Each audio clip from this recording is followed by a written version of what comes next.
তৃণমূল কংগ্রেসের ওই সিনিয়র তথাকথিত সিনিয়র দাদাগুলো পার্টি অফিস বানিয়ে রেখেছে। শুধু পার্টি অফিস নয়, ওই ইউনিয়ন রুমগুলোতে রীতিমতো মৎসব করে, চরম অনৈতিক কর্মকাণ্ড ওই ইউনিয়ন রুমে করে। বিরোধী যারা আছে তাদেরকে তো নিয়ে এসে মারধর আছে, মহিলাদের শ্লীলতাহানি থেকে শুরু করে, গাঁজা সেবন থেকে শুরু করে, মদ্যপান থেকে শুরু করে যাবতীয় অনৈতিক অপকর্ম। কদিন আগে যেটা ভিডিও ফুটেজে এসে গিয়েছে, বাড়ি মেসেজ ছড়াচ্ছে, ওটাতে এসে গিয়েছে, কিন্তু এই ধরনের কত অনৈতিক কাজ যে ওর মধ্যে হয় সেগুলো অনেকে হয়তো প্রকাশ করতে সাহস পায় না বা প্রতিবাদ করার সাহস পায় না। কারণ এই জন্যই যদি প্রতিবাদ করি পরে আর কলেজে ঢুকতে দেবে না, ফলে তার একটা বছর অন্তত কি 2 বছর নষ্ট হবে, তার পড়াশোনাতে ব্যাঘাত ঘটবে। তার ফলে হয়নি যে বিচারপতি কলেজের ইউনিয়ন রুমগুলোকে বন্ধ করার যে নিদান দিয়েছে, আমি আশা করব সাথে সাথে দ্রুত একটা টাইম বেঁধে দেওয়া হোক ইউনিয়ন মানে আপনার নির্বাচন হওয়ার ফলে কি হবে, সবাই সজাগ থাকবে, সতর্ক থাকবে।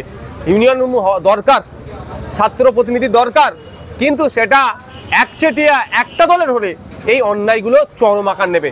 যখন আমরা বিভিন্ন দল থেকে থাকবো বা তাদের ঘাড়ের কাছে নিঃশ্বাস ফেলে দিচ্ছে এরকম একটা ভাব থাকবে, ফলে অন্যায় কাজ করতে সাহস পাবে না। নয়া শ্রম কোড বাতিলের দাবিতে বিভিন্ন বামপন্থী সংগঠন, শ্রমিক সংগঠন তারা আজকে ধর্মঘট ডেকেছিল, কিন্তু এই ধর্মঘট শুধুমাত্র কেন্দ্র সরকারের বিরুদ্ধে ছিল, কিন্তু সবচাইতে বেশি বিরোধিতা তৃণমূল সরকার করছে। দেখুন, আমরা ওই ধর্মঘটকে ইন্ডিয়ান সেকুলার ফ্রন্ট সমর্থন জানিয়েছে, আমাদেরও বেশ কিছু জায়গায় রাস্তায় নেবে ধর্মঘটকে সফল করার জন্য চেষ্টা করেছি আমরা আমাদের সাধ্যমতো। ব্যাপারটা হচ্ছে আমরা বারবার বলে এসেছি যে দিল্লির বিজেপির সাথে আমাদের পশ্চিমবাংলা তৃণমূলের একটা খুব ভালো সম্পর্ক আছে। আমাদের রাজ্যের বিজেপির না বুঝতে চাইলেও কিন্তু একটা খুব ভালো সম্পর্ক আছে।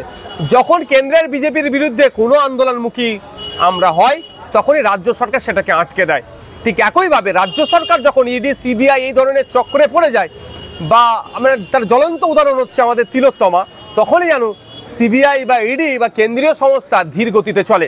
তো আজকে আমাদের যেটা বন্ধ ছিল, বেশ কিছু ডিমান্ড আছে, তার মধ্যে হচ্ছে যে ন্যূনতম মজুরি 26,000 টাকা করতে হবে। এটা তো শ্রমজীবী মানুষের কথা। পশ্চিমবাংলায় যে শ্রমিকদের যে মানুষ আছে তার অধিকাংশ মানুষ এই অসংগঠিত ক্ষেত্রে, তারা যে শ্রমিক আছে তার অধিকাংশ মানুষ অসংগঠিত ক্ষেত্রে। এই ডিমান্ডটা কেন্দ্র সরকারের, এবং নতুন যে নয়া শ্রম কোড আনছে, ফলে কি হবে, শ্রমিকদের যে স্বাধীনতা 1886 সালে লড়াই করার ফলে, আত্মত্যাগের ফলে অনেককে খুন হতে হয়েছিল, অনেকে ফাঁসিতে ঝুলিয়েছিল, অনেকে 15 বছর জেলে দিয়েছিল, সে ঐতিহাসিক দিনের কথা। তার ফলে 8 ঘন্টার কাজের যে স্বাধীনতা পেয়েছিল, সেই স্বাধীনতাটাও কেড়ে নেওয়া হবে। এই জন্য এই যে নয়া শ্রম কোডের বিরুদ্ধে রাস্তায় আজকে নামা হয়েছে, প্রতিবাদ হচ্ছে। এটা তো তৃণমূলকে সমর্থন করা দরকার। তৃণমূল বলে বিজেপি তারা চরম বিরোধী, যদি চরম বিরোধী হয় এই সুযোগে তো আরও বিজেপির বিরুদ্ধে যারা আন্দোলন করছে তাদেরকে তো প্রোটেক্ট করা দরকার। তার পরিবর্তে আমরা কি দেখছি, যারা আন্দোলন করছে তাদের সাথে অসভ্য আচরণ করেছে, প্রশাসনকে দিয়ে মারধর করেছে, অনেককে ইল্লিগাল ডিটেন করে রেখেছে। তবে একটা কথা আপনাদের বলতে পারি, এরা বিজেপির কাছে তৃণমূল ভালো সাজার চেষ্টা করছে, আরও ভালো সাজার চেষ্টা করছে 2026-এর বৈতরণী পার করার জন্য। তবে পশ্চিমবাংলার জনগণ যারা 21-এ বিজেপিকে বেছে নিয়েছিল, 21-এ যারা তৃণমূলকে বেছে নিয়েছিল, তারা কিন্তু এই 26-এ বিজেপি তৃণমূল দুটো দলকে প্রত্যাখ্যান করবে। রাজ্যব্যাপী অর্থাৎ পূর্বশালা টোটাল রেল দপ্তরে বা স্টেশনের টিকিট বন্ধ করার নির্দেশ দিয়েছে, আবার কর্মসংস্থান হারাতে চলেছে বেশ কিছু মানুষ। দেখুন, এগুলো তো আধুনিকরণ হওয়া দরকার, আধুনিকরণের পক্ষেও আমি, কিন্তু এমন আধুনিকরণ আমি চাই না, এমন নগরায়ন চাই না যে নগরায়ন বা আধুনিকরণে মানুষ কাজ হারায়। বিকল্পের ব্যবস্থা করতে হবে। এখন তো মেশিনে টিকিটিং সিস্টেম আছে।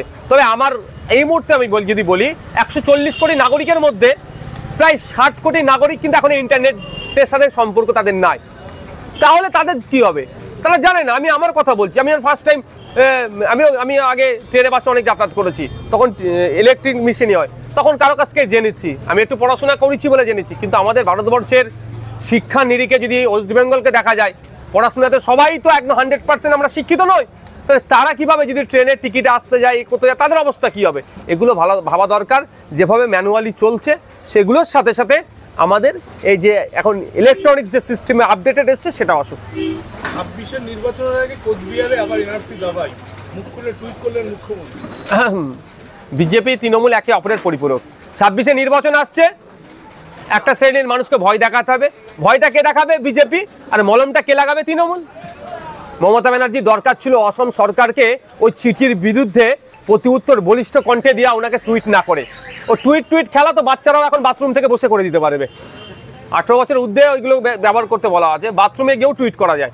মনে হলে দুটোকে লিখে টুইট করে দিলাম, ওই গল্প শুনিয়ে লাভ হবে না। মমতা ব্যানার্জি যদি সত্যি পশ্চিমবাংলার নাগরিকের কথা ভাবে এবং ওই কুচবিহারের ওই পরিবারটার কথা ভাবে, তাহলে এর চিঠির উত্তর অফিসিয়ালি অসমের মুখ্যমন্ত্রীকে দেওয়া দরকার এবং হুমকির সুরে দেওয়া দরকার। এটা শুরু হলো, এরপরে দত্তপুকুরের সাধারণ মানুষকে এই বিষয় নিয়ে আরও বেশি করে সচেতন আমাদের করতে হবে। দত্তপুকুরের মানুষের স্বাস্থ্যের অধিকার মৌলিক অধিকার, সেটা থেকে তারা বঞ্চিত হচ্ছে। দত্তপুকুরের মানুষ শিক্ষার অধিকার মৌলিক অধিকার, তার থেকে বঞ্চিত হচ্ছে। দত্তপুকুরের ছেলেমেয়েরা এখানে দত্তপুকুর থেকে একটু আগে গিয়ে আমি এখানে এসে টুর্নামেন্ট ভলিবল খেলেও গিয়েছি। স্টেশন থেকে নেমে কোথায় গিয়েছি এখন আর মনে নেই, মন্দিরের সামনে ভলিবল মাঠ, তাও বলছি আমি মন্দিরের উঠোনে আমাদেরকে বসতে দিয়েছে বা কারো উঠোনে পরিচালনা হয়েছে, আমরা ওখানে বসেও ছিলাম। তো ওখানে আমি ভলিবল খেলে গিয়েছি। এখানে তো মেধাযুক্ত ছেলেরা আছে যারা স্পোর্টসের ফিল্ডে তাদের সর্বোচ্চ দিয়ে পশ্চিমবাংলা শুধু নয় দেশের মানকে উজ্জ্বল করতে পারবে। কিন্তু দুর্ভাগ্য, তারা নির্দিষ্ট